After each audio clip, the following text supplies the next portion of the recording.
What is going on, people? Jumping in on this podcast to let you know about our incredible sponsors, Trained by JP, aka TBJP, the one-stop shop for all your bodybuilding needs. Whether you're looking for supplements or clothing, they have it all. Quite possibly the biggest range of subs you will find anywhere in the world, end of. Whether you're looking for pre-workouts, stim-free or high-stim, intra-workout shakes, post-workout cream of rices, vegan supplements, it is all there for you, as well as the highest grade of health subs that you will need in your arsenal. Check them out. It's www.tb-jp.com, and on there you will also find all the clothing which they release multiple times per year, but get your hands on them quick because they are limited drops. Use the discount code MAGIC10 for money off. Help the brother out, and let's get back to the podcast. Peace. Welcome back to the Beautiful Struggle podcast with myself, Jay Davis, aka Magic I. Back Pond Road, and we are actually in a podcast studio for once, not a gym, not an Airbnb somewhere in the middle of the fucking world, a podcast studio, which is up in Ultraflex, Rotherham, and my boy Alex Challoner had a good bit to do with the creation of this place, so big up yourself. I didn't use your audio set, Al, if you're watching this, because I was so fucking rushed. I didn't want to fuck it up, mate, so I played it safe and gone with my mics. So we're in Ultraflex. I'm out of breath because I've been fucking setting all this shit up right now, while my guest just sits there watching me. She's too much of a princess. Diva. So, on to my next guest, who you've probably heard laughing in the background. Very excited for this one. I think a lot of people will take so much from this. We've actually had this podcast lined up since Giant was co-host on here, but diaries were all fucking busy, but we finally managed to squeeze this one in on a Friday night. I'm sure she could be doing better things than talking some Welsh guy on fucking camera on a Friday night. But with this next one, I've been privy to see the rise of her both as an athlete and as a coach in the industry. I think I was there pretty much when she first dipped her toe into the coaching scene, juggling full-time work and obviously competing, and it's very cool to see the rise over the last couple of years of both her as a coach and an athlete, and I'd say both of those things rising at the same rate as well, to where she is now. And I guess we'll just bring her on the podcast. So introducing and welcoming Meg Sylvester Chelin. I've got to remember the last bit now because he's got you, so I can't forget that last bit. I was putting the artwork together. And it was pronounced perfectly. Well, I've fucking said it enough times over the years, so, and I know you'll fucking have me if I pronounce it wrong. Cuba. We'd have your pants down. You definitely would. You definitely would. But yeah, thank you for making the effort to come down. No, thank you so much. I know it's like home soil for you, but it's still a little bit of a drive from... Yeah, we like to be a little bit away from the gym, because when Cuba first bought his own home, yeah, obviously I wasn't part of that. Yeah. But when he first bought one and I lived there, 5 minutes from here, right, that was too close much for me. Yeah, because I like to be able to get in the car, switch on my music, give myself a little bit of breathing time, and then get to the gym. So we can do that. So we actually now live in the village that it sounds a bit incestuous, really, doesn't it? Out in the village. I live in the village now that I grew up in. So no, it's really good. Are you the only bodybuilders in the village? We are. Are you, yeah? And we get stared at. No, to be fair, everybody the majority of people on our estate really like it. Yeah. They ask lots of questions. They're always asking what phase we're in, and a lot of them watch our YouTube. Oh, okay, yeah. Especially their kids. Yeah. There are a few that obviously have a bad opinion, but... Don't they all? Exactly. Don't they fucking all? It is what it is. It is what it is. Yeah. But yeah, like I said in the intro, like obviously we filmed content, I don't know how many years ago, it was like before the pandemic or whatever. It was 2020. 2020, yeah, and yeah. like maybe probably a little bit before then as well, wasn't it? So to see, obviously when you're filming content, you know, you're building rapport and relationship with clients, and I think we got like pretty tight at one point, and obviously, you know, we go different paths or whatever, so even from afar, seeing what you've done over the last couple of years, it's a bit weird to say it like this, but it's like proud to see where you're at now. That's from nice, from where you were, well, like when obviously you were juggling everything, like not just your shit but Cuba shit as well. But it is really cool to see like the growth of you as both athlete and coach. Yeah, definitely. I think that it's been a long road. Yeah. Ish. Well, not really. It's not that long. It is and it isn't, isn't it? But you're doing so much. Yeah. That's what it is. Yeah, I mean, there's been a lot of growth, but there's been a lot of effort put in to allow for that growth. And I think that people think that it's organic, and which some of it is, yes, because people probably buy into me as a person. Yes. But I put a lot of effort in, and I don't think that a lot of people realise the amount of effort someone puts in to try and get somewhere. Yeah, yeah. So, and like with yourself, I know obviously how much effort you've been putting in, because I saw it firsthand, I see it firsthand, and even now, like when we bump into each other at events, shows, whatever, you see it. But I think, I'm just going to put this out there, I think you were always destined to be a athlete in something, because I know your background, you were a professional diver. Yeah. You were smashing that, killed it in fact. Yeah. So I think that just shows your work ethic because of what you were putting into it, even at that young age. Yeah, I agree. I think when it came to diving, even before diving, I was very militant. Yeah. I wasn't a normal child, as my mum would say. Yeah. I wasn't the type of girl that loved to just go and play on the swings, and I was happy with that. Yeah. It always had to be something. It's like before I was a diver, I was dancing. I was doing gymnastics artistic, so that's like floor beam, normal gymnastics. Okay. But then I was also doing acro gymnastics, which is like circus style gymnastics where you're balancing on other people's hands and things. Yeah. So I was doing all those 3 things, and then diving came into the mix. Right, okay. So I was doing all 4 things, and then when it came to the age, did I say dancing? Yeah. Yeah, dancing, and then when I got to the age of like 9, that's when things really started kicking off with diving. Right, 9 years of age. Yeah, that's when I got. I don't like talking about Come myself. on, this is all about you. Get used to it. So that's when I got asked to become part of the Great Britain team. That's nuts, isn't it? Yeah, so almost like with football, you have grassroots. Yeah. We had the same thing with diving, where it was called Talent Identification Program. Right. And the TIDs were what we were called. I was the first portion, or the first cohort of TIDs for diving. Right, okay. So they went to like different schools or different clubs, and I was part of the gymnastics club that was linked to the diving club. My brother was diving at the time. The guy who was the coach said, you should go and trial. Yeah. And I did, and then I became part of that team. So from the off then, I was already a lottery funded athlete. Yeah. It's kind of so what you're doing now is like being programmed into you. Were you parents like this? No, see, my mum and dad are so normal, like ridiculously normal. I met your mum once or twice, I remember. And they're like, my mum's a big fat lady. I don't know if you want me. She's lost a lot of weight. She looks great. Yeah. But like my mum's a big lady. I come from a really working class background. The majority of my family are like farmers or tradesmen that love to go shooting. A real country bumpkin. Proper northern country. Yeah. But I don't know what everybody in my family are all.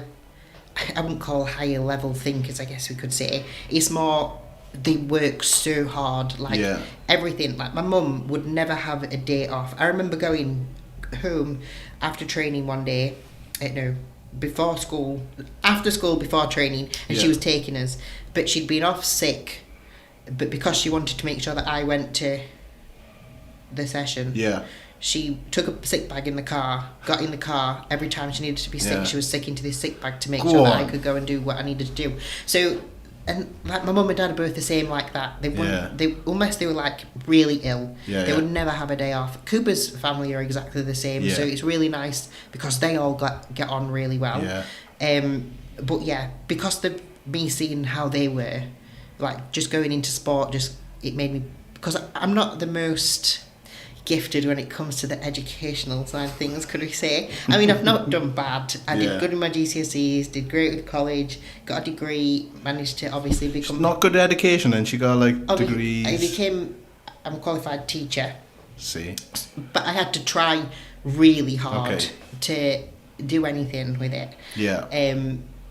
But sport was always something that I could like just take to straight away. Yeah. I'm not saying I didn't work hard, but it was just like a whew. Yeah. Whereas education was like yeah. That's mad, isn't it? Because obviously when we first started filming, you were still working full time, and correct me if I'm wrong, but your job was in the bank. It was, yeah. Yeah, it was in the bank. So like you got to be pretty switched on with that shit, surely. Or not by the face, you suppose. You had to be able to talk well. So that's why had to be able to just communicate. Work well with the clients. I was a good mingler, but that's not how you say it. There we go. She's a good mingler. Networking. I was good with the networking. Yeah. So yeah, I hated teaching. Went on holiday one year with my friends. Was sat on the plane. Got talking to this lady next to me. Because she was like, "Are you Megan Sylvester?" I was like, "Yes, I am." Well, you were like a name. I was a name. I was like, "Yeah, I am." This was like 2017. Yeah. And she's like, "Oh, I actually used to play water polo for Great Britain. Oh. I used to get in the pool after you. You'll not remember me because you were obviously very young." Yeah. But my school PE teacher became a very good friend of mine. She was also a GB water polo player, so she was good friends with her. But I didn't remember at the time. And her husband literally gave me a card, or maybe dropped me an email, somehow, just to say, if you ever want a job and you don't want to teach anymore, just drop me a message and let me know. That's mad, isn't it? It's come off the back of like... Just going on a holiday. Yeah. Yeah. So but off the back of diving as well, wasn't it? Yeah. Linked to that as well. Yeah, just because... Because you were a big name in the game. No. Just because they knew that I could work hard. Yeah. So I have so much respect for him because he helped me then be able to do what I do now. Yeah.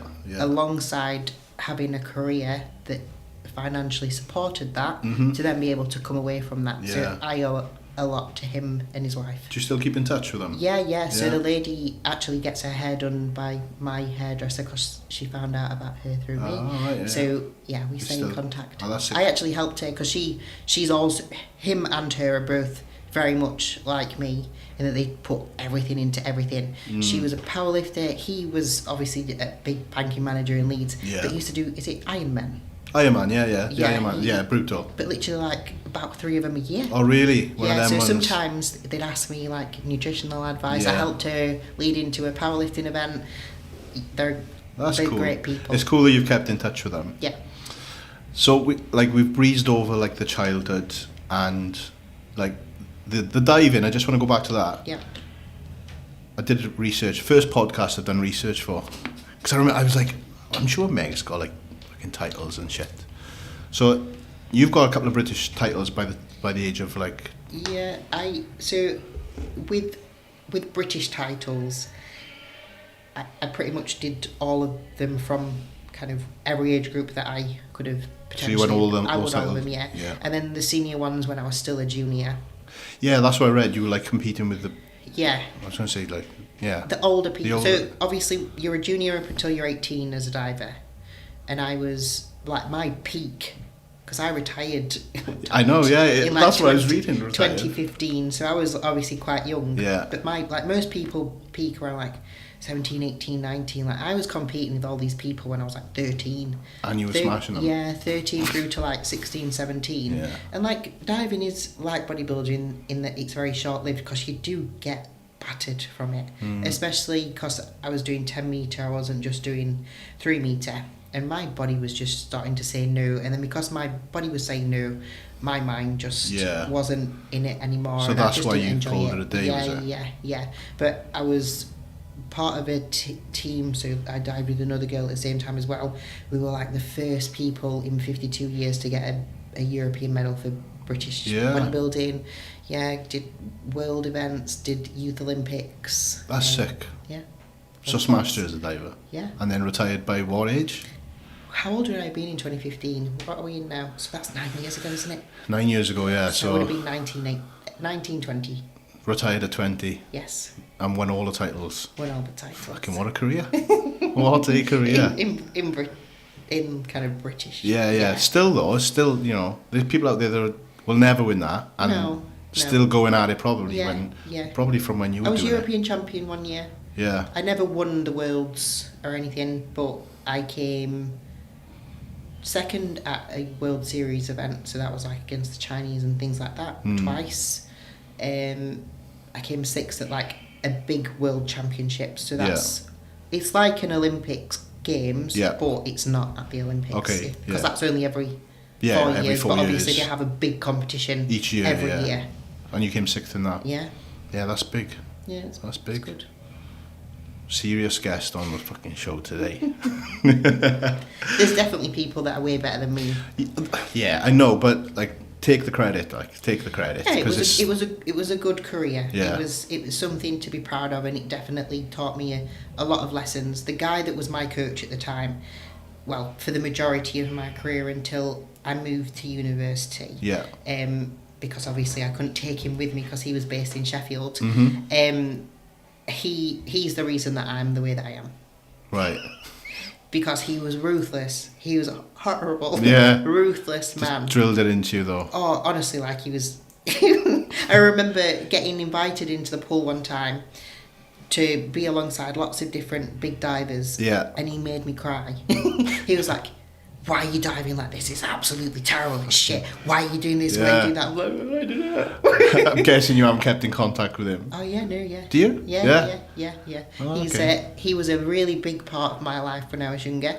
I haven't spoken to him for a couple of years, but after diving, we still... And if I'm ever to go and see diving friends, and if he was there, I would have a big conversation with him. What was his name? He's called Adam Sutherland. Adam, you horrible man.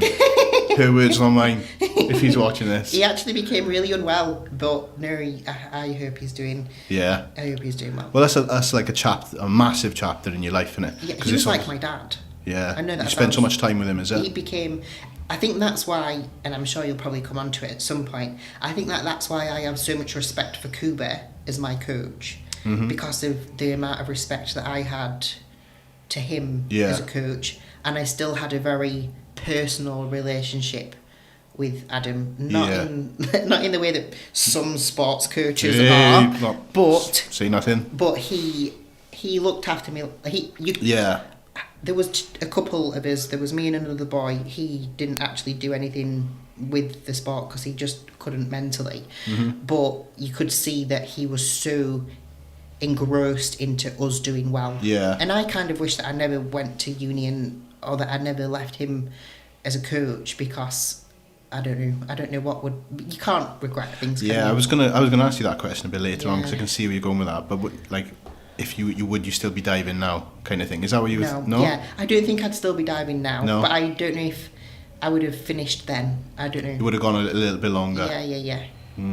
Yeah, it's like you said about the relationship. You had like a clear coaching relationship, friend relationship. Same with 𝘗𝘭𝘰𝘵, coaching relationship. Yeah, I think that's why I'm able to just switch from like one thing to another. Yeah. You know, like whether I'm life, bodybuilding, talking to a friend. Yeah. Like everything just is what it is at that time. It's not everything's segmented into that. Yeah. There's no blurred. No. Yeah, that's good to have. So you mentioned uni days, like going to uni, about not going to uni. Yeah. What was uni like? Mad. Do you remember any of it? So obviously I retired whilst I was there from diving. So first couple of years, my first year that I was there, I was a little bit injured with my shoulder. This was part of the problem with diving. Yeah. So I didn't actually compete that year, so I definitely enjoyed myself a lot. But it wasn't until it would be like my halfway through my second year that then I decided to completely finish. And then I just went mad. Batshit crazy. Oh, mad. Because I'd never had that, because diving was such a huge part of life. We had contracts to say that we couldn't go to specific places on holiday, you know, like Ibiza's and girls' holidays, and go skiing and things like that. Yeah, because she, like, you know, like with bar... Oh, can't say that bank word, can we? I'll go again.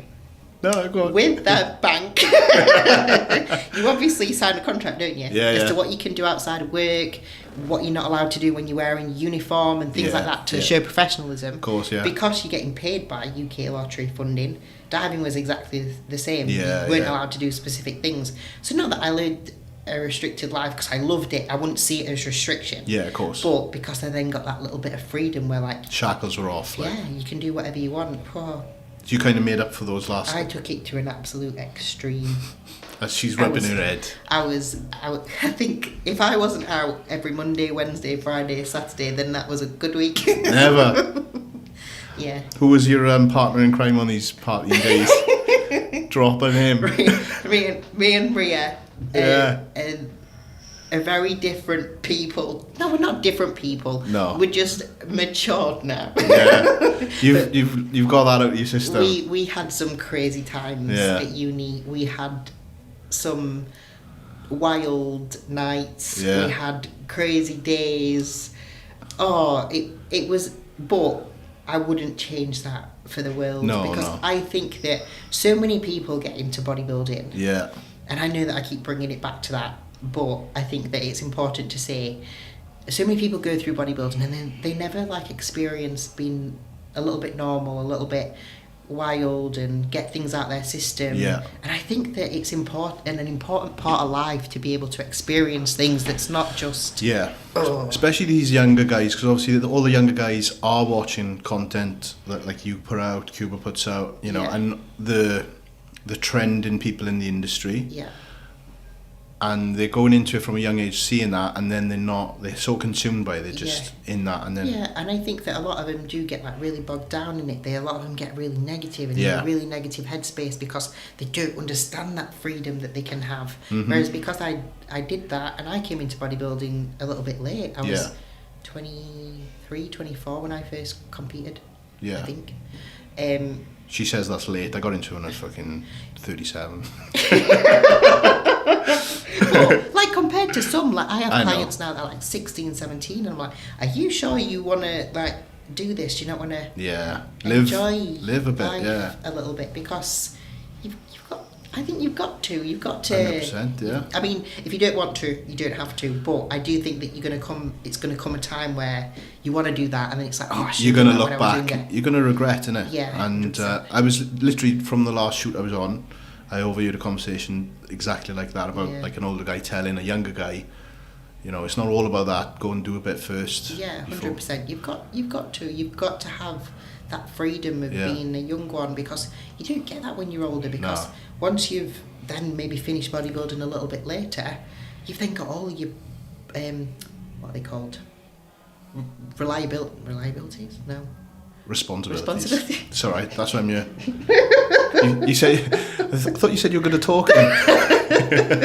Mingling. Mingling. I just giggle. Sorry, just mingling. Because you then got all your responsibilities. How are you supposed to have a good time when you've got all that? Yeah. Because you're thinking, oh, well, I've got to go and do 15 check-ins, but actually I want to be on this night out. Doing whatever.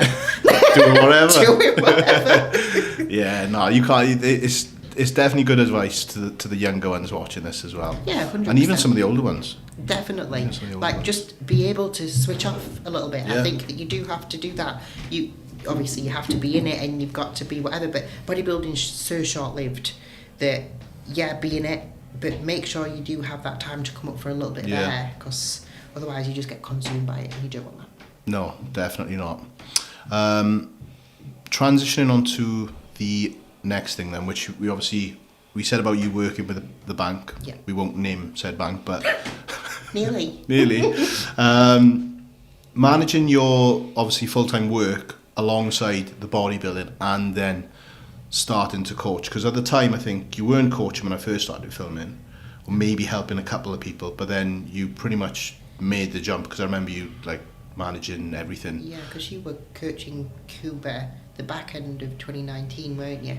I wasn't coaching Cuba. Not coaching. Cuba was coaching me. Yeah, Cuba was coaching you. I was filming. Yeah, I was filming Cuba. I remember that's when you were doing like the introduction to what he was, and you went around all of his gyms and things like that. All and the that old was stories. 2019. Yeah, I wasn't coaching then. Yeah, so I remember it was just like you started. Yeah, I was working full time at the bank then, And then I started doing or helping a few people, more so because people had asked. Yeah, keep talking. I'm going to reset this camera, but keep talking. Yeah, that's fine. More so because people had asked rather than me announcing the fact that I was a coach. Yeah. So I started coaching Anya. Oh yeah, yeah. So Anya was one of my first ever clients, and I'd had a conversation with her at one of her competitions, and she wasn't very happy with how bodybuilding was going, and she wanted me to help her. So I was like, right, okay, yeah, as long as you trust in me that you are my first client, but I kind of know what I'm doing. Yeah. Then obviously we'll send off from there. Yeah. And then because she was posting, like it wasn't. I didn't have to do a lot of putting yourself out there and all that. Yeah. I'm a coach and things like that. I did, but I didn't have to initially because like it was more word of mouth. It was like organic kind of growth. Yeah. 𝘗𝘳𝘰𝘯𝘵 bought for someone to create for me a logo. I put it on my Instagram to say that I was, and literally like, that's where it kicked off. Yeah. So I think that I went from like literally having no clients in 2019 to then when we went to the NPC European 2020 of September, maybe? The back end of C word pandemic. Yes, it was definitely September. Yeah. I had like 60 clients there. Yeah. And me and 𝘗𝘳𝘰𝘯𝘵 had said if I was able to hit 60 clients, because then that would obviously cover me from a financial position. Yeah. Even if some people left from what I was earning at the bank. Yes. I then decided to obviously just become full-time online coach. Back end of 2020. 2020. Yeah, that's rapid growth, really, isn't it? Yeah. But I was only really doing lifestyle, apart from a couple of competitors, because at that time, the competitive coaching realm didn't really interest me. More so because I didn't have the experience. Yeah. I didn't feel like I'd gone through enough preps, even though I had. Yeah. Well, not really. I'd not really competed that much. No, but you'd lived it long enough to know kind of what. And I'd been I think people jump into competitive prep coaching too early without really understanding what they're putting someone's body through, because it's serious. Yes. So I wanted to be able to learn that, and I had a lot of support from everybody, and then eventually it just organically changed into more competitive because of what I do and post about and how I am as a person. I think that was always going to be the path for you, wasn't it? Yeah, definitely. A good thing, I think, just to go back to there that you said about was like you waited until you got to a certain amount before transitioning from your day job, and that's, I think, for the viewers and listeners, I think that's something that a lot of people need to take into account, because you hear about people, they see everyone full-time coaches living the dream, going to Dubai like we spoke about off camera, and traveling the world and stuff, and they want that, and they're prepared to sacrifice or give up, I don't know, 30-40k job a year to be an online coach, but then they haven't got any clients to back it up, and then they think they're just going to appear because they go full-time. Yeah. But what was like juggling the initial 60 clients and full-time work? How did that become like a stressful one for you? It was heavy. Yeah, it was really, really heavy. More so because in the traditional Polish household, obviously the females do a lot of the cooking and the cleaning. There was a lot to do as well at home, which is fine. Like, I've been brought up in an environment like that as well, that I've got a very traditional family that's also like that, so I've not got myself into something that I didn't want. Yeah. But I was juggling all of that alongside that as well. So it was intense because my work days were 9 till 5. I did have to be clocked on at that time. Yeah. My job did require a lot of travel. I was very lucky, I say lucky, when it came to the time of lockdowns, because a lot of my stuff then became a lot more home-based. I remember actually, yeah. Yeah, rather than office-based. I still had to be logged on, we still had to be answering client emails and calls and things like promptly. Yeah. But obviously because I was home at my desk, I was also able to juggle just wear both hats. Everything, yeah. Plus, obviously, being at home a little bit more, being able to do the home side of, like the cooking and the cleaning and things like that a little bit more, because I was there. Yeah. It just made things a lot easier. So I know a lot of people struggled from lockdown, but it really benefited me. I know, it did. And then it probably gave you a taste of that life as well of coming 100%, full time. Yeah, and online. we had AJ Morris living with us for a little bit of time as well, and he was like, why don't you just do it full time? And 𝘗𝘳𝘰𝘗𝘵 literally turned to me and went, no, unless you, and like, it is the best advice. I mean, that's the type of relationship me and 𝘗𝘳𝘰 have. It's not like airy fairy. It's just no. I can't imagine it being yes. airy fairy. And it was a no unless you get to this. Yeah. And we don't do coaching from a financial perspective, but for me personally, unless I was bringing in an amount of money, what's the point in me finishing my job? Yeah. Especially because I've got a house to pay for. I've got my dogs, I've got a car, like there's things that are liabilities that I do have to pay for that I can't just rely upon 𝘗𝘳𝘰, because that's not the type of relationship we have either. And that was a career as well. That banking job was a serious career, wasn't I could have really done well, and I'm so happy that I've stayed in contact with the majority of them, because if anything was ever to happen, I could just go back and it would still be something. I don't think you've got to worry about that. But it's something that could have. You never know. It could have taken me very far. I think that's something I've learned over the years as well. It's cool. It's very, not to burn bridges and keep your relationships tight. Yeah, 100%. Because, like you said, you never know. You never know when you're going to need that person. Yeah, exactly. I mean, if somebody's really trolleyed you over, then fair enough. But if they're a cunt, and they can fuck off. But if it's in that situation, then it's definitely good. There's no point. No, 100%. Right, transition. I've got notes again. This is the second podcast I've got notes.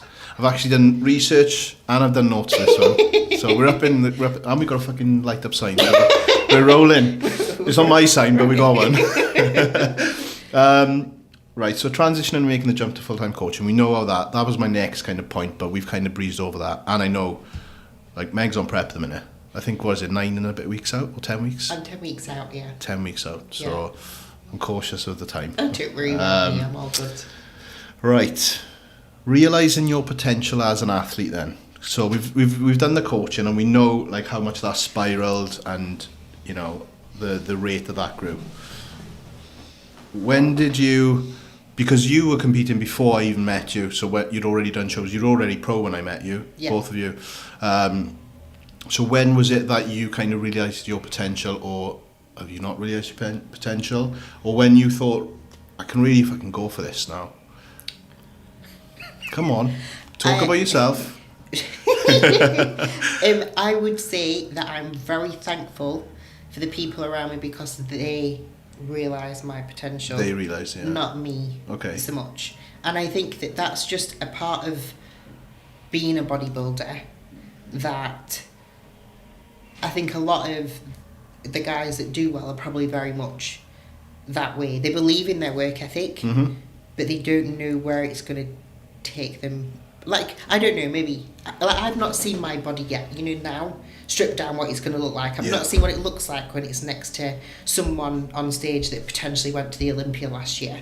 So do I feel like my potential, I don't know, I feel like I have an idea of what I could look like and what it could be and what potential that may have on the pro ranks, but do I ever think that I'm going to be a top 6 Olympian?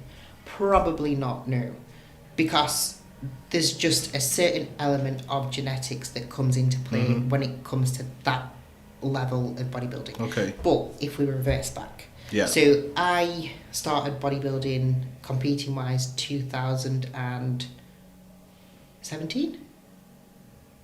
No. I did my first show in 2016. Blinking egg. So I actually did a show the year after I finished diving. Okay. So did I finish? I must have finished diving when I was a bit older than what I said then, maybe 22. I think I've done the maths wrong in my head.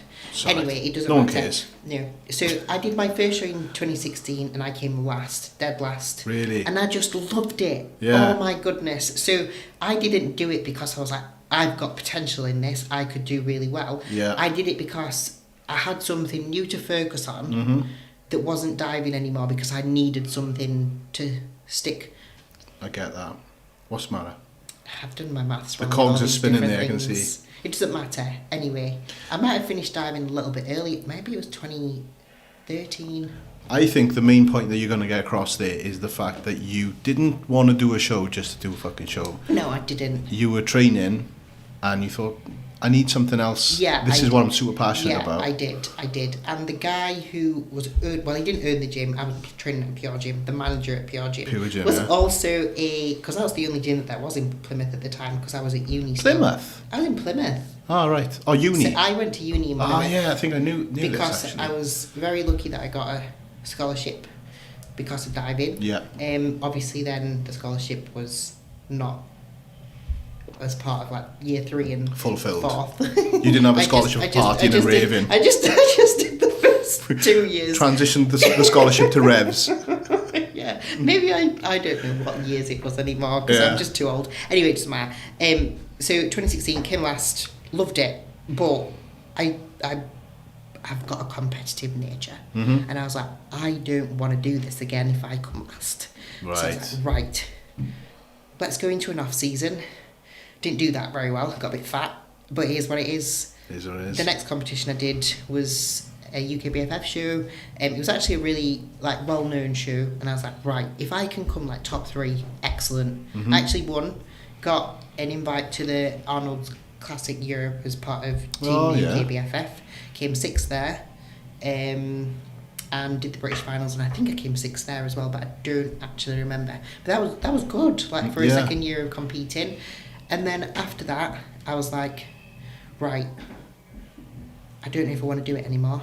Oh, really? Yeah. I was like, but I love the gym, so I'm going to go in there, I'm going to smash my training, I'm going to do whatever. And then my coach at the time was like, should we compete? So I was like, okay, let me start a little bit of a prep. And I was like, no, I'm not ready for it yet. Yeah. Because I've not really built up my foods and stuff, and my foods are really low to begin with. And I was like, I don't feel good right now, and if I'm going to do another 20 weeks, I don't know where I'm going to go. So it was very lucky, because like 2 days after that, I actually had a really bad car accident and broke my foot.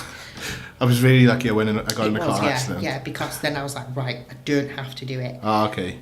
And then I met I didn't meet 𝘐𝑵. So I met 𝘐𝑵 the year before. We'd done a lot of talking, you know, it is like when you're young and you know stuff. How it is. And then it's like back and forth and stuff. And I kept saying, I don't know if I want to go and meet him to my mum, because I was a bit nervous. Yeah. This is 𝘐𝑵 with hair, this is, isn't it? Yeah, this was 𝘐𝑵 working with the hair. doors. Yeah. No, he wasn't working the doors at this time. No. Right, He was definitely, he opened here. As I an athlete, yeah. So I came to his gym, and we got a little bit more talking. When I broke my foot, he was being really kind, and he was like, if you want me to come and bring you some meals, let me know. Go on, 𝘐𝑵. Anyway, I couldn't walk. Like, my accident was really bad. I completely shattered my foot. I wasn't allowed to walk my foot for like 16 weeks. In total, or maybe it was like 14 weeks. So he was like carrying me everywhere and stuff. And then I did get back into the gym. Yeah. And then I started prep as soon as I could like walk a little bit. And that's the year I won my pro card. Oh, was it? Yeah. Yeah, so that was 2018. Oh, that's a fucking turn. I didn't know it was that quick then after that. Yeah. So the transformation that 𝘐𝑵 got of me in a pot because I'd had to have 2 operations. Yeah. I could walk on my foot at the time, but it was just they wanted something to heal. I did a proper job on it. He got a good transformation picture out of that one. Yeah. I think that's what did him well for his kitchen. So basically you made 𝘐𝑵 who he is today. No. That's the end, thanks for the podcast. No. He really did a good job on me. So timeline wise, you said you started prep. Yeah, so it was January 2018. Yeah. I started prep for 2 weeks, broke my foot. Then it was 12 and a bit weeks where I couldn't walk, and then another 4 weeks where I was kind of walking after my second operation. And then we went into like a little bit of a prep, and I just got shredded really quickly. Yeah. I know it sounds really bad, but it was the first time I'd ever taken anything. Mm-hmm. So I was like, and it wasn't like assistance, but it was clan and your 𝘗𝘰𝘶 and things like that, and I was buzzing. Did it take you back to uni days? Yeah, I was like this. Feel like I've dropped a pill on the Stairmaster. I was like, felt like I dropped a pill on Stairmaster, look. I remember I'd had a clean in the morning and a coffee, and 𝘐𝑵 came over and he was like, have you finished on the Stairmaster? It's supposed to be 40 minutes now. I was there like 65 minutes Just in. top of the world. I was having a great time. We've been there. And I got shredded. Yeah. So how long was you prep then, roughly? I think all in all it was like, to the first show, I think we only did like 14 weeks because I just got really lean really quickly. I'd gone to my brother's wedding in Santorini, was walking up all these hills in Greece, training out of a little hotel gym, got shredded. Did a couple of shows. That year I did like WABA, NABA, PCA, all sorts, and then did the Two Bros, came second because it was their first amateur Olympia that year. Oh, okay, yeah. And I was like, all right, I could be all right because I had no one, like Kuba's goal for that year was pretty much to probably win his pro card. Okay. For me, it was really, I was just doing a prep alongside him. I took it very seriously and I did everything that I needed to. Like I've never been one to not do my plan. You were just kind of seeing you wanted to do better than you'd done previously. Yeah. And then we went to Alicante and he won his pro card the day before. I was like, fucking hell, that's a bit of pressure, isn't it? Texted my mum, I was like, what am I supposed to do here? I was like, I'm not going to do something like that. She's like, just believe in yourself. Yeah. I was thinking, you should see all these Latinos with all their big bundas. I was like, there's me with my little pancake arse. And won my pro card. That's nuts, isn't it? What a weekend for you to that. Yeah, it was a good weekend. That was amazing. Yeah, we ate like babs coming out of our ears and waffles the night of that show. So that didn't start very good for an off season, but that's a sick moment, though, isn't it? Yeah, that's a sick moment. Yeah. Very cool, very cool. So potential as an athlete then. So you put it down to other people realising your potential, the people around you said. Yeah, I mean, obviously. I know I can work hard. I know that my genetics aren't terrible, but I know that they could be better. I don't rely upon anything, but I would love to be able to get to the Olympia. That's like the next goal for me. And beyond that is like probably just do more Olympias if that's what it is. But bodybuilding is short-lived. You can't do it forever, especially as a woman, because especially as an assisted bodybuilder, you've got to be very wary of the fact that if you're taking hormones for a very long time, you're going to put your body into shutdown, and you don't want to do that, not just for not being able to have children, but for your actual health as a female beyond bodybuilding, because there is life beyond. Yes, there is. Let's touch on that. I was going to go into another topic, but let's touch on that then. So obviously, with female bodybuilding, we know there's assistance. Yeah. What? Obviously, you said earlier, people got opinions. Yeah. Yeah. And, like you've said about a couple of people in the village and stuff. And how do you deal with the other opinions that you see and hear? How do you deal with it? So, obviously I make my choices with bodybuilding. Yeah. Anybody that knows me, that is close to me, knows that kind of the changes that have happened within me from taking PUDs has been very slow. Yes. Like it's obviously happened, but it has been very slow. That's not someone who abuses No, definitely PEDs. If someone abuses PEDs and takes a lot and too many and really frequently, because you should not be on cycle all year as a female, you are going to get more side effects. You're going to get instant hair growth. You're going to get a deeper voice. Your clitoris is going to get absolutely massive very quickly. You're going to end up with hair loss, especially if you are someone who's doing too many. Yeah. And these things happen really, really, really quickly if you overdo it. If you take them over time, unfortunately, you are going to get these side effects, but it is going to be more gradual. Yeah. So if you're someone that potentially doesn't understand PEDs, maybe you'll see that that's not someone who abuses them. Again, they are not safe. There is a healthier way to do them or a safer way to do them, but we're not saying that they are safe. And I would never want anyone to think that they should do them because they want to look like me, because I look like me, because I do take PEDs, as well as obviously all the hard training that I do. Yeah, which is the main bit, isn't it? Yeah, 100%. But I don't think that people should be taking them if they don't really want to commit everything to bodybuilding. Yeah. Because it's not worth it. And if you're not training 100%, if you're not eating all of your meals for 365 days a year, and you're doing things that are silly all the time, that aren't on your plan, then there's just no point, because you're just putting your health at risk for no point. Yeah. I mean, there's times to have a little bit of chill time and having an off-plan meal and enjoying these types of things. But if you're not, for the most part, if you're not all in, there's just no point. Yeah. In doing it. But if you are someone who is a female who takes PEDs and you're a bodybuilder, you're putting yourself on stage, you're putting yourself on social media, like, don't be upset if somebody's saying something nasty to you. Like, I get shit all the time. Well, yeah, I know, and I was trying to find a word, and I don't mind saying it, I was trying to find a way of saying this or asking you this, because I've seen it, and being a friend, I'm like... Everybody gets really angry, I'm not, like, to the point where I've nearly contacted them myself. Like, and we're not, like, as tight as we used to be, but I still catch you as a mate, and I, like, was that close at one point. But said post got removed. Yeah.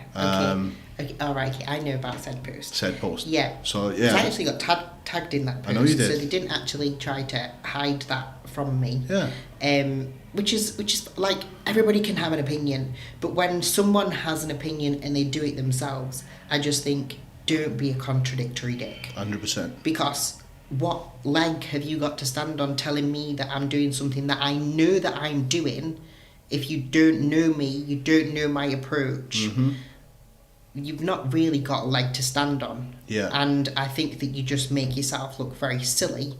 And because I'm not a nasty person, and people that potentially I don't speak to every day, but I've had contact with, and maybe I've been close with them before, lots of people are going to have my back. Yeah. Because I'm not horrible. No. I'm not someone that's ever going to... If I have something to say about you or to say to you, I will tell you straight. Yeah.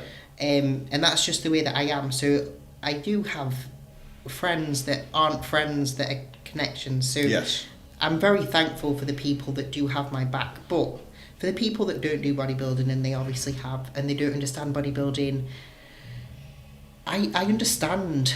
Like, I understand that you don't understand, and that is okay. I understand that you don't think that it's okay that I'm taking the things that I take, and that I do the things that I do, because you're not in it and you don't understand it. You don't understand what competitive bodybuilding is as an IFBB Pro figure competitor.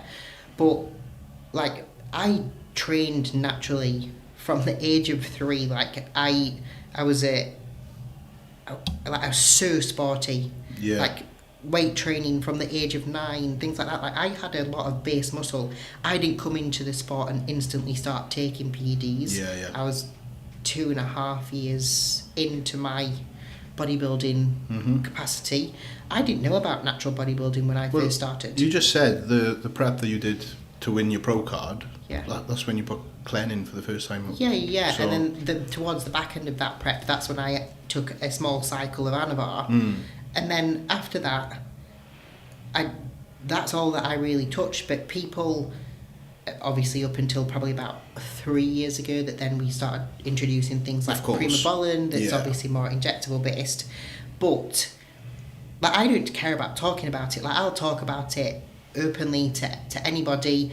I'm always open on my forum, on Train by JP. Everything that I do is in there. Everything, if anybody was to ever want to ask me a question, I would tell them. But we have to also understand that these people don't get it. And because I am putting myself out into the open, doing my reels and things like that, unfortunately, social media's toxic, and you are going to get negative comments. I probably do get more negative comments than positive comments, but I think I cried once because it was when I posted a reel, and then I had a really big... He used to be a bodybuilder. He used to have a Instagram page, and I can't remember the name of it. And he posted or reposted my reel and put, "What is the accent on this one?" Obviously talking about the fact that my voice was a little bit deeper. And there was actually so many bodybuilders that I I don't even know, Yeah. pros, amateurs, that commented on it saying, can't believe that you'd put someone under the bus like that when obviously you used to. That's what that's what I really don't understand about some of these posts. But is that I'm thankful for that, because it actually went viral, which then made me get more traction, which has helped my business. So thank you. You prick. But yeah, let's get off the negative shit anyway, because a bunch of cunts. The reels, the social media presence. I can see you're killing it. Like, some of them have gone like. The views, so obviously, that's my camera timer. It's not my alarm to get up. I don't sleep, so that's you for another monster. I know. Oh yeah, the views, yeah, because obviously social media, kind of like scouring to see what works for shoots and stuff. Yeah. What have you got like a schedule for your social media? I know it sounds really bad. Yeah. Because yes and no. I'm committed to it, because I know that that's going to help me grow as a bodybuilder, help with YouTube growth. Obviously, that's really great for building. I know that obviously you can build finances in from that, but I like to do it because it shows female bodybuilding, and I don't think that there's anybody really that does that. I mean, there's lots of fancy pants and bikinis that do it and show the flappy stuff and whatnot, and that's no disrespect to anybody, but there's no like female showing real hardcore bodybuilding. And there's lots that do it, but lots of people like, and we can go back to the negative, I guess. There's so many females that would probably love to, but because they're so nervous to get in front of the camera because of how potentially the feedback they're going to get and stuff, the voice and things like that, they don't do it, and that's fair enough. Like, nobody should ever feel the need to, but I'm not bothered what people think, because I'm happy with the way that I am and what I do, and it's very short-lived. I can go back to being Little Miss Pretty. I've never had super, what's it called, squeaky voice anymore, but it is what it is. But I've gone off topic. So when it comes to kind of being committed to a routine or a schedule, could we say, with Instagram and things like that, I have a commitment to do a post a day, at least. Make sure that there's kind of a YouTube video coming out every couple of weeks, at least. And that's kind of my dedication to it. In terms of actual, what am I going to post? Yes, I do a few reels when I'm doing a YouTube video that then I have in my back pocket that I can post when I want to. But like, I don't have a thing of, I'm going to post a reel on this day, I'm going to do a client transformation on this day, I'm going to do a post about me on this day. It's literally just, in that day, what do I fancy posting at around 1 or 5 o'clock? Because I tend to find that's the best times for me to be able to post. So you know enough about like the times and stuff, and you've got the content there, but you're not like super sucked in on. No, but I think that people are, because I think that people unfortunately think that social media is everything, especially when it comes to building a business. And yes, it is a really important tool to be consistent with, but if you do not have the knowledge, the education, actually coaching and doing well, why are you really bothered about business and social media and stuff like that? Because you've not yet got it. Like, are you being organic in yourself? Have people bought into you as a person, you posting about you and your journey, and like, are you actually being committed and dedicated yourself? Before you then start to really think about that. Because if you aren't, you need to focus on you, what you're doing, your commitment, you building up your client base, whether that be PT, online, etc., rather than thinking about all these final little details that really don't matter unless you've got word of mouth of people talking about you and things like that. Because that's what helped me to grow.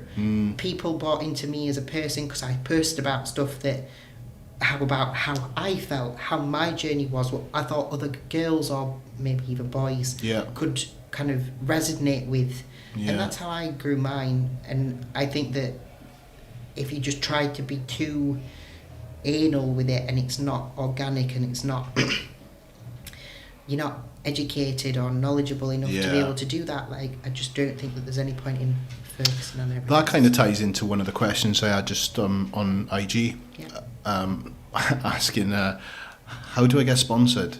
It's like, You know, you don't go looking for it. Well, I was going to say something really horrible then, and then I stopped myself. Is it bad? No, it's not that bad. I wanted to be something Don't to clickbait. Yeah, don't be a beg. Don't be a beg. Yeah. I've known people and I've seen people messaging to say, I want to be sponsored by you. This is me. Let me put some clothing on and blah, blah, blah. Like, you want people to want you. So grow your social media for you and yourself and get bodybuilding or whatever. Like, the best person ever is Sam Sulek. Like, I think he's absolutely amazing. Yeah. Because he's just himself. Yeah. He's not tried. I mean, he probably tries now to be able to grow it more. Yeah, he's just got he has to, I guess, because contracts and stuff in it. But he speaks so well. Everybody gives him so much shit about the things that he does, but it's literally just off the back of them being jealous because he's just literally gone boom, killing it. Yeah. And I think he's amazing because he's just himself. Yeah. And it's lovely. And he actually used to dive, so. Oh, did he? Yeah, he was. There's something about these divers, isn't it? That's what I fucked up with when I was a kid, is it? Definitely know Sam Sulek. Yeah, Sam Sulek. I'm filming with him in March. Cool. That's really cool. I'm looking forward to that. Tell him that your friend used to dive. I will. She used to be a diver. She's a pro bodybuilder as well. She's better than you. She's pro. Oh, that's fucking sick. Yeah, the sponsor thing. Don't be a beg. Take that comment from the podcast.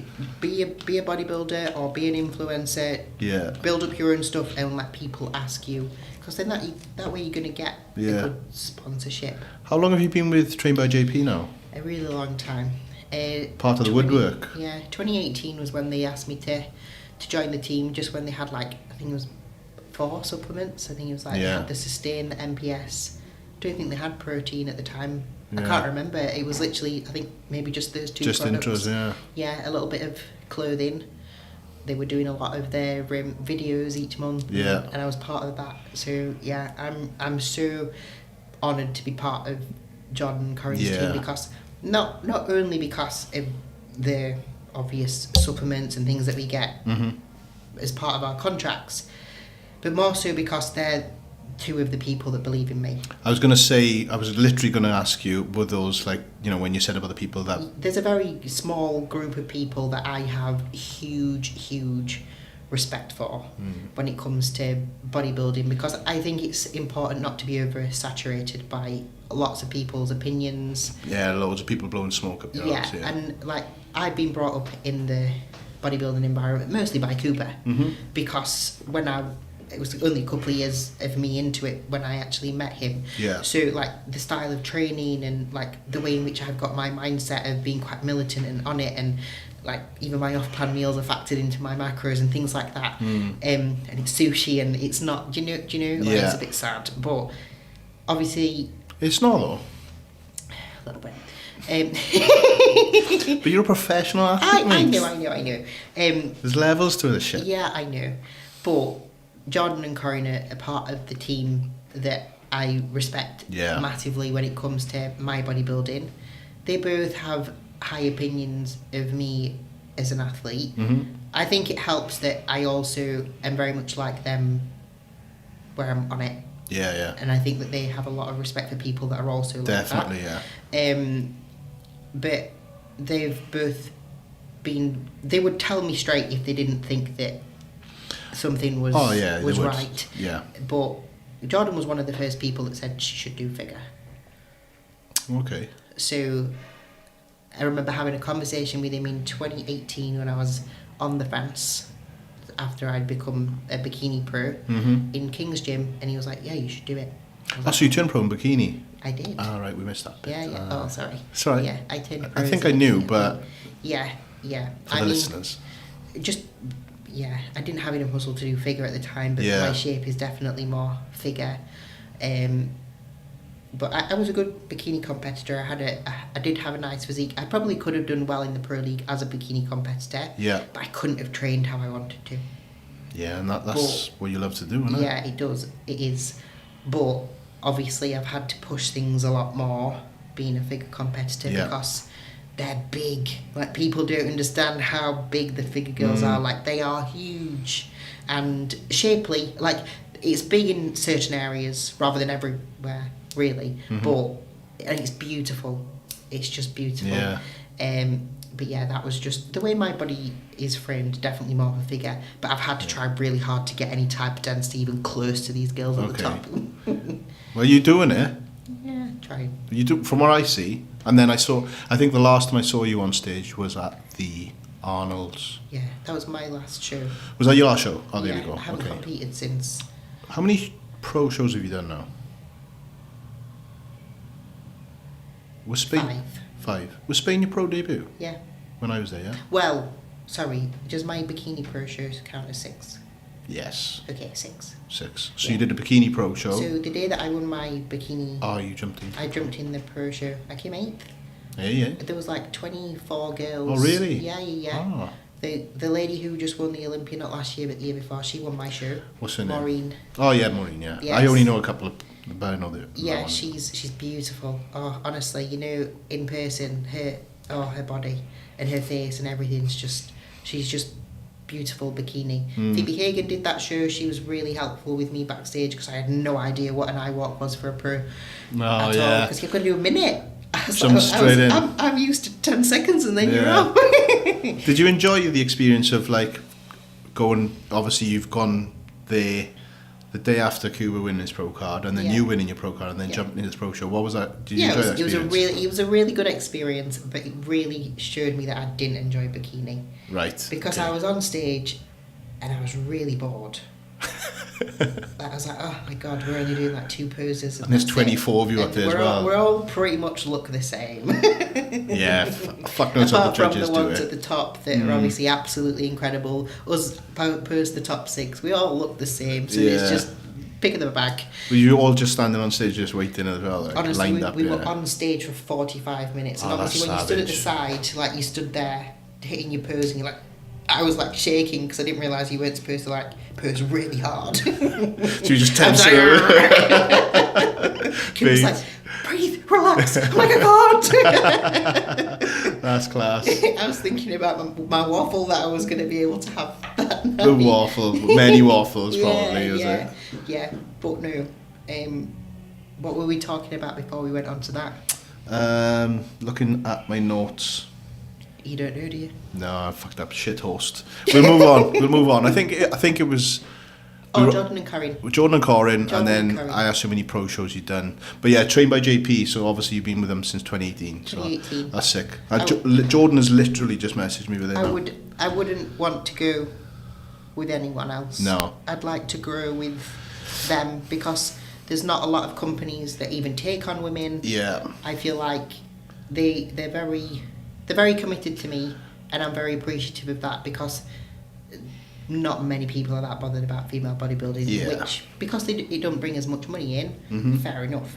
But I'm really thankful to them and just their honesty. They love it as well. So obviously, I know many people aren't, but that's because it's coming from a place of financial gain or whatever. But obviously, they've built Trained by JP. But the thing is with them, their team are like their family. Because there's people that are on the team still that are no longer bodybuilders. Yeah. Because they've been so committed and loyal to them. Yeah. They're still part of the team, and I think it's amazing. It's like when we went to the opening last week. Yeah. You know, there's people there like 𝘗𝘰𝘃 and all these guys. They don't compete or anything. No. Well, Hilly does, but they're still there. They're still part of the team because it is like a family thing. Yeah.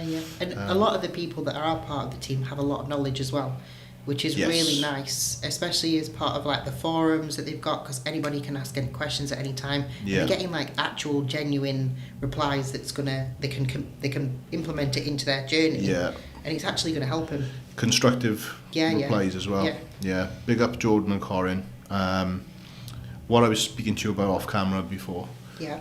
They've helped me a lot with that as well. Yes. Like, with the head as well. I can only imagine. Yes. So big up to Jordan and Corinne if they are watching this. 𝘐𝑵, hubby, what, I know you said you've got the line between athlete and wife. Yeah.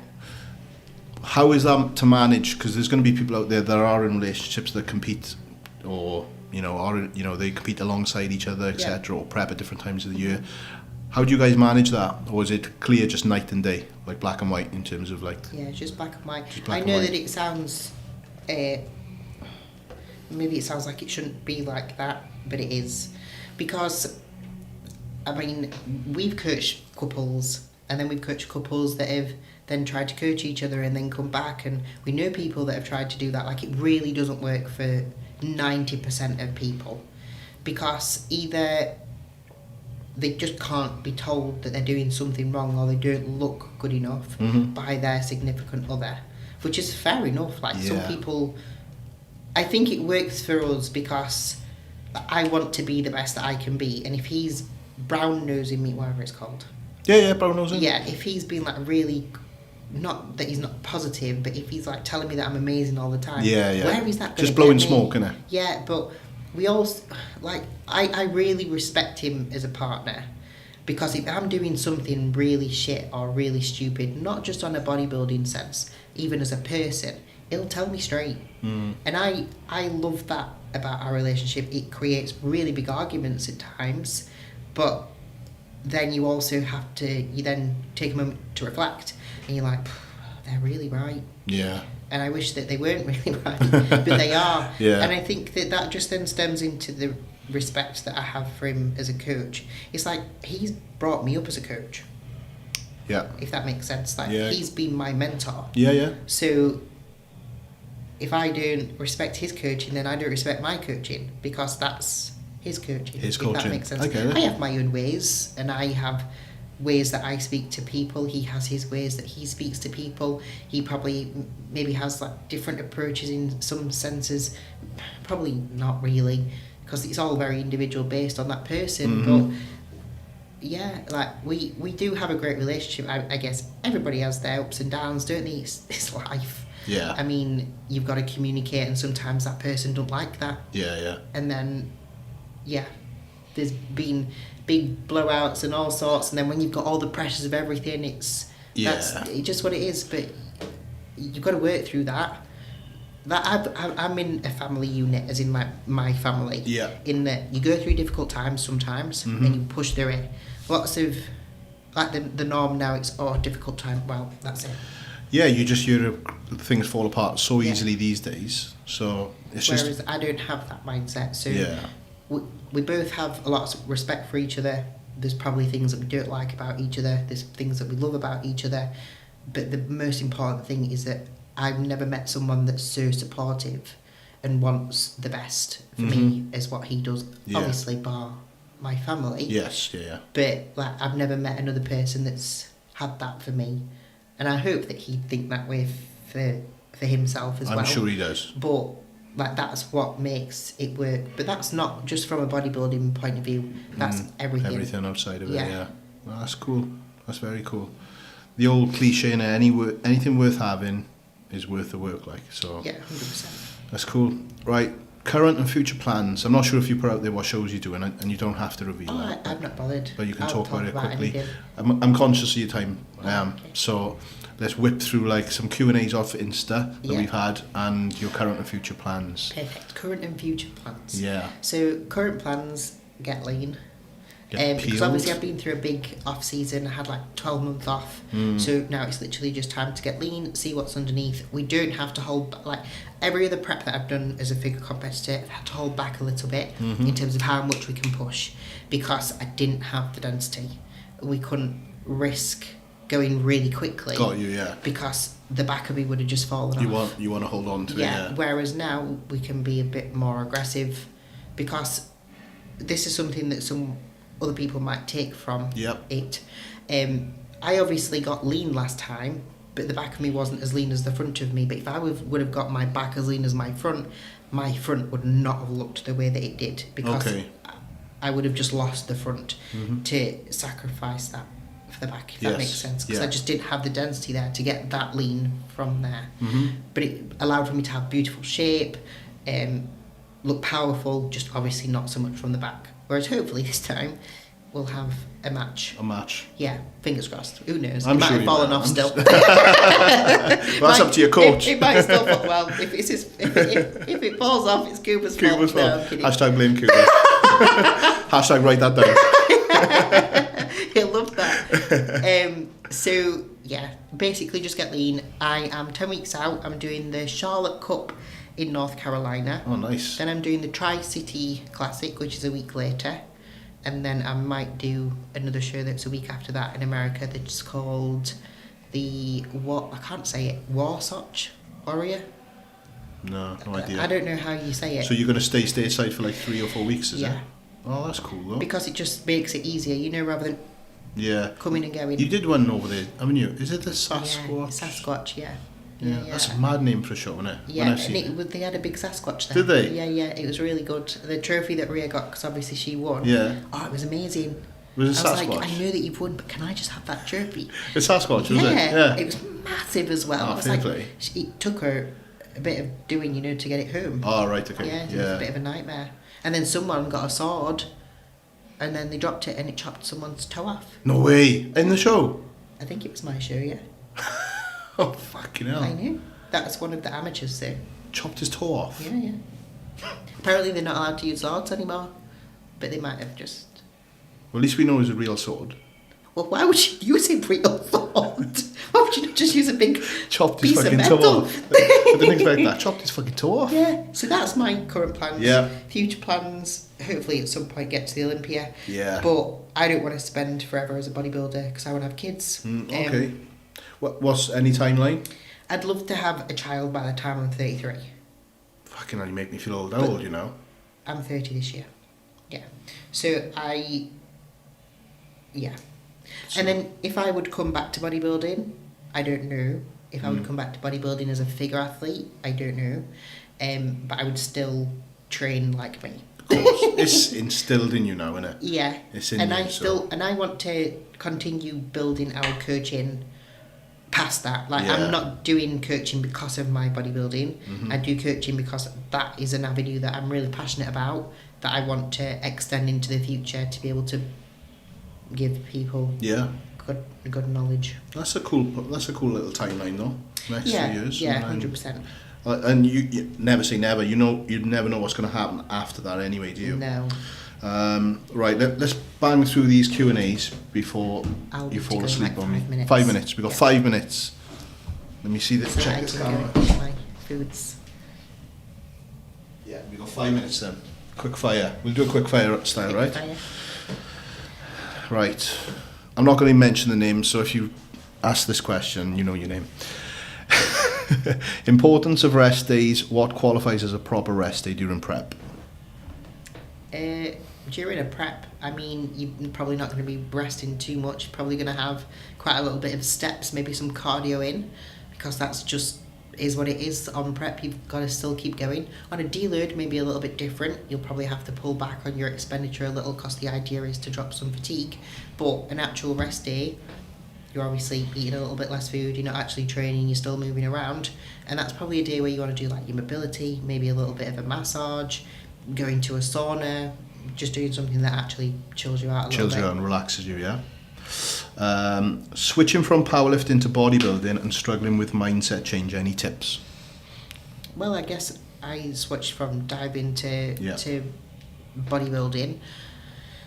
Try and find similarities and really focus on them. The things that are different, try not to focus on them, because that's obviously going to try and still keep you back to powerlifting. Mm-hmm. And also remember that now you're taking that switch, you've got to remember your training is going to be really different, and you have to be okay with that. Yeah. Because you're now not going for your 1 rep max, you're now needing to, and you're not trying to just move a load from A to B, you need to build a physique.